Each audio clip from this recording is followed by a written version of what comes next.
আসসালামু আলাইকুম, বিসমিল্লাহির রহমানির রহিম। সবাইকে স্বাগতম আমার চ্যানেলে। এখন ঘড়িতে 7টা বাজে। আজ শুক্রবার সকাল থেকেই শুরু করে দিলাম নতুন ব্লগটা। আকাশটা তো মেঘলা মেঘলা, আজকে ভোরবেলা একটু বৃষ্টি হয়েছিল। আর ভাবি তো ভাবির কাজ করতেছে। আর এত সকালে কারা যাচ্ছে দেখো, মিজানরা চলে যাচ্ছে মানে মিরান্ডা যাচ্ছে ওর নানি বাড়ি বেড়াতে। এই যে এটা জান্নাতের মামা, ছোট মামা। আর গতকালকে রাত্রে এসেছে। এই যে মিজান ব্যাগ ট্যাগ নিয়ে সিএনজিতে উঠতেছে। মিজান যাচ্ছে শ্বশুরবাড়ি, জান্নাত যাচ্ছে নানির বাড়ি বেড়াতে। ওরা কয়েকদিন থাকবে, পূজার বন্ধে ছুটিতে যাচ্ছে সবাই বেড়াতে। অবশ্য আমরাই বাসায় থাকবো, আমরা আর কোথাও যাব না। তারপরে এই যে জান্নাত বুড়ি রেডি হয়ে গেছে। মাশাআল্লাহ মাশাআল্লাহ, জান্নাত বুড়িকে কতটা সুন্দর লাগতেছে। হিজাব পরেছে, মানে একটা 3 পিস পরেছে, পায়জামা জামা, তারপর একটা হিজাব। আলহামদুলিল্লাহ অনেক সুন্দর লাগতেছে জান্নাত বুড়িকে। এটা জান্নাত বুড়ির নানু জান্নাত বুড়িকে বানিয়ে দিয়েছে। ওর নানি হাতের কাছে অনেক সুন্দর, সে অনেক সুন্দর সুন্দর জান্নাত বুড়িকে জামা বানিয়ে দেয়। তারপর আমরা হাঁটতে হাঁটতে জান্নাত বুড়িকে কোলে নিলাম, হাঁটতে হাঁটতে চলে যাই সিএনজির কাছে।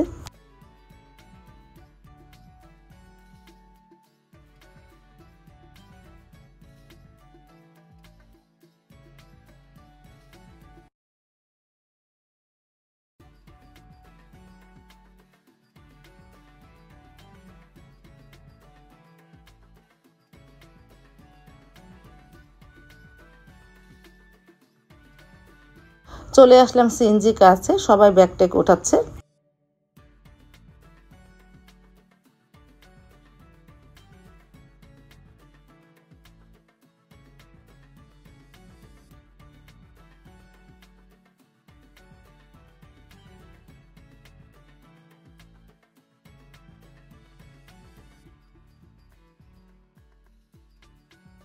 তারপরে এই যে জান্নাত বুড়িটা সিএনজিতে উঠে পড়লো। মা, বড়পা, তারপরে ফুপি সবাই এসেছে আগিয়ে দেওয়ার জন্য। আর এখানে সবাই বসে পড়লো, জান্নাত বুড়ি মাঝখানে বসেছে। তারপরে চলে গেল ওরা ঢাকা।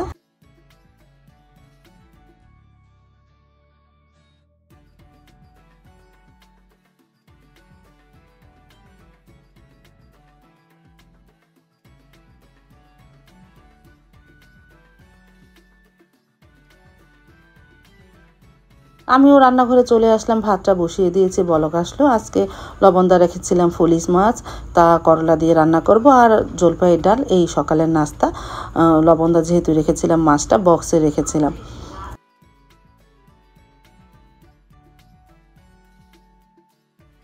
ডালটা তো হয়ে গেছে, ভাতটাও ঠিকা দিয়েছি। এখন এই মাছটাকে বসিয়ে দিলাম কষিয়ে। মশলাটা ভালোভাবে কষানো হয়েছে, আলু আর মাছ ভালোভাবে কষিয়ে পরে পানি দিয়ে করলা দিয়ে দিব না। আগে মানে মাছটা কষানো হোক।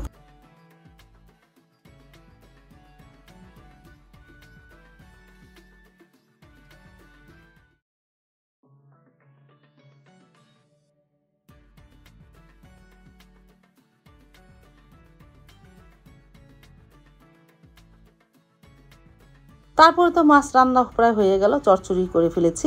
লবণদা মাছ তো ঝোল রাখতে হয় না, পোড়া পোড়া করলে একটা ঘ্রাণ আসে, খেতেও ভালো লাগে।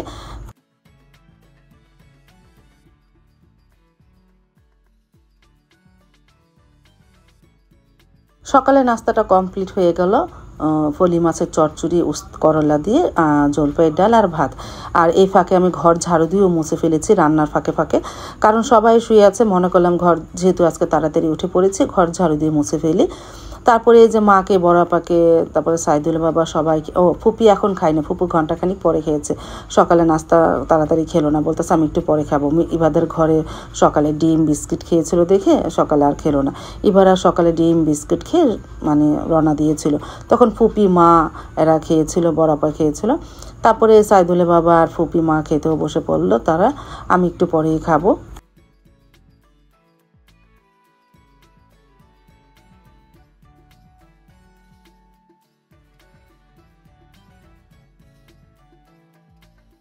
সকালে নাস্তা খেয়ে সাইদুল বাবু একটু বাজারে গিয়েছিল বড়পার জন্য কিছু গুঁড়া মাছ আনার জন্য।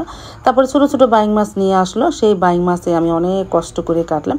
আমি তো মাছ তেমন একটা কাটি না, ভাবিরে কেটে দিয়ে যায়। তারপরে মাছ কাটা হয়ে যাওয়ার পর গোসল টোসল করে নামাজ পড়ে প্রায় 12:30 মানে 1:45 বাজে রান্নাঘরে চলে আসলাম। কি রান্না করলাম, আর মাছ তো সকালে লবণ দিয়ে রেখেছিলাম। আর এই যে নাইন্দোল মাছটাও সকালে বের করে কেটে লবণ দিয়ে রেখেছিলাম। ভাত প্রায় হয়ে এসেছে, ভাতটা ঠিকা দিব। আর এদিকে জলপাইয়ের ডালটা প্রায় হয়ে গেছে, একটু পরে বাগার দিব। আর জলপাইয়ের ডালটা 2-3টা সিজ পর নামিয়ে আমি মিষ্টি কুমড়োর পাতুরিটাও বসিয়ে দিয়েছিলাম, মানে মিষ্টি কুমড়োর ভাজিও করা হয়ে গেছে। এই কড়াইতে এখন ডালটা বাগার দিয়ে ফেলবো।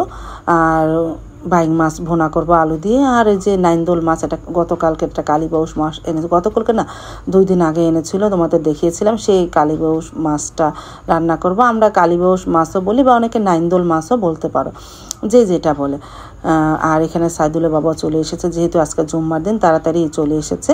মা আর বড়াপা ফুপির জন্য ওই ঘরে দিয়ে আসতেছে জিলাপি। এটা জিলাপি না, এটা আমিত্তি বলে। জিলাপি আবার অন্যরকম, এটা আমিত্তি বলে। আমাদের এখানে প্রতি শুক্রবার এই আমিত্তিটা বিক্রি করে। তারপরে আমি ডালটা বাগার দিয়ে এই চুলায় এখন বাইং মাছের তরকারিটা বসিয়ে দিই।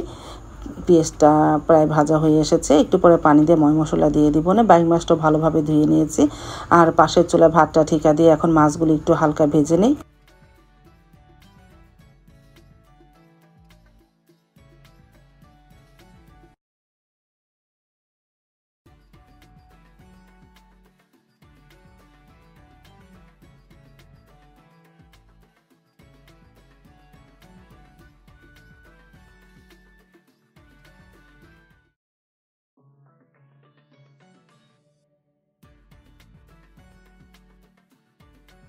পেঁয়াজটা ভাজা হলো, আদা রসুন দিয়ে দিই। তারপর একটু হলুদ গুঁড়া, মরিচ গুঁড়া, ধনিয়া গুঁড়া দিয়ে মশলাটাকে একটু কষিয়ে নিই।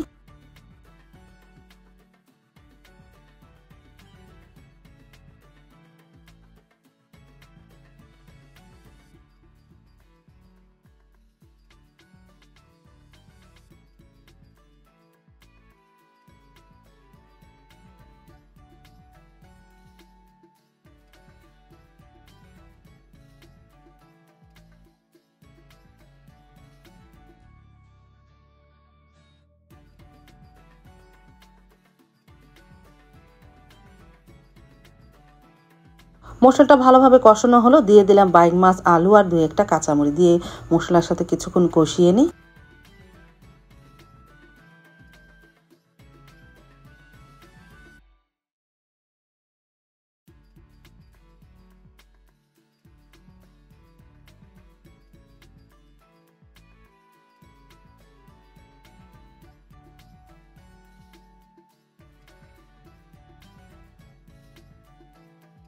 তারপরে পাশের চুলায় পেঁয়াজটাও ভেজে নিতেছি, মাছটা ভাজা হয়ে যাওয়ার পর ভুনা করব।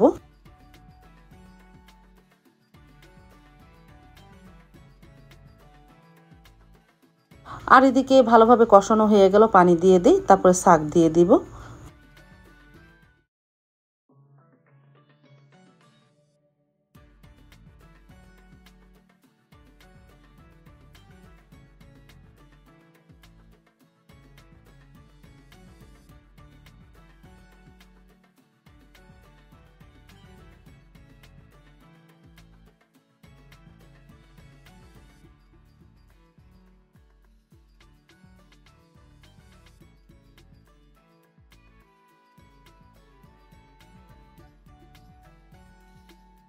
আর এদিকে এই পেঁয়াজটাও ভাজা হয়ে গেছে, এর মধ্যে আদা রসুন দিয়ে হলুদ গুঁড়া, মরিচ গুঁড়া, ধনিয়া গুঁড়া দিয়ে মশলাটাকে একটু কষিয়ে নিই।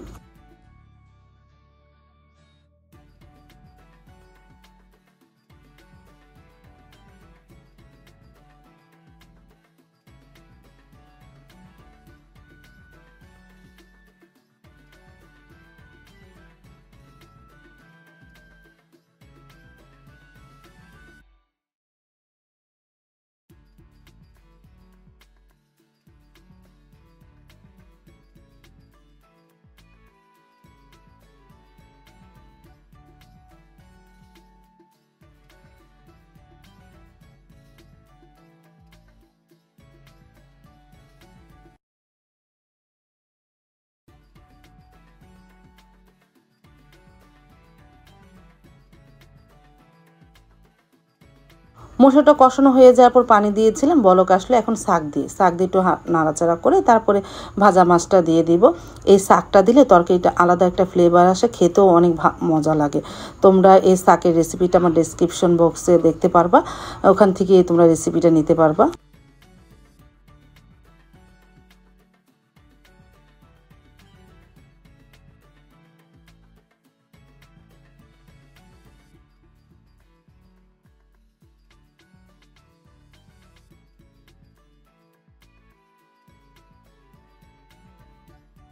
আর এদিকে বাইং মাছের তরকারিটা প্রায় হয়ে গেছে। আমি ধনেপাতা দিয়ে দিয়েছিলাম, আমি একটু পরেই এখনই নামিয়ে ফেলো, প্রায় হয়েই তো গেছে, ঝোলটাও ঘন হয়ে গেছে।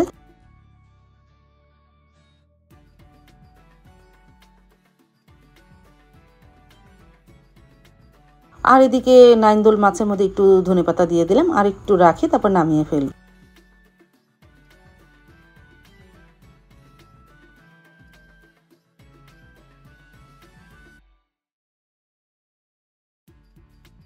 আর এদিকে বাইং মাছের তরকারিটা হয়ে যাওয়ার পর একটা বাটিতে বেড়ে রাখলাম। মাশাআল্লাহ, কালারটা অনেক সুন্দর এসেছে।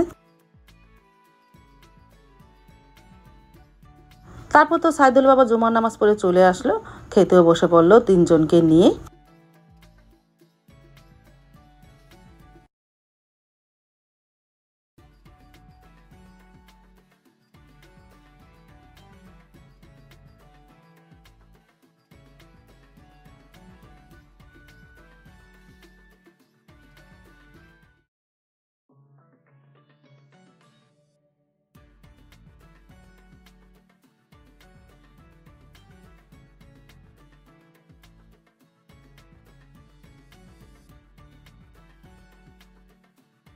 খাওয়ার পরে তো রেডি হয়ে গেল মা, বড়পা, ফুপি। মা বড়পার সাথে বড়পার বাসায় যাচ্ছে ঢাকা। মা বলতেছে, বড়পা বলতেছে 2 দিন থেকে আসুক আমার বাসায়, যে আর ফুপি চলে যাবে তার বাসায় পাইকারা। তারপরে একটু দুধ কিনে দিয়েছিল বড়পাকে। এই সাইদুলের বাবা ব্যাগ ট্যাগ নিয়ে সব সিএনজিতে উঠতেছে, সিএনজিও চলে এসেছে। এখন চলে যাবে বড়পা, মা, ফুপি। আমরা বাসায় একাই থাকবো বললাম না, সবাই চলে গেল, আমরা এই বাসায় আছি।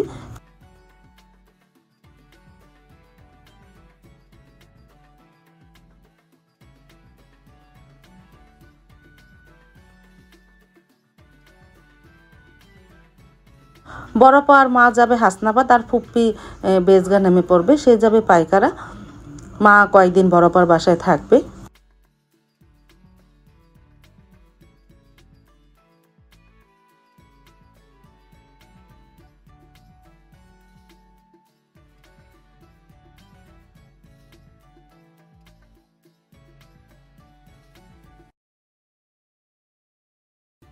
এই যে ইব্রাহিম ভাইয়ের সিএনজি, এই সিএনজি করে আমরা সব সময় ঢাকা যাই। আমরা যখনই ফোন দিই তখনই এসে আমাদের নিয়ে যায় ঢাকা। এই যে বড়পা মা যাবে, ফোন দিয়েছি, চলে এসেছে, আমাদের পরিচিতি সিএনজি। খুব ভালো ইব্রাহিম ভাই।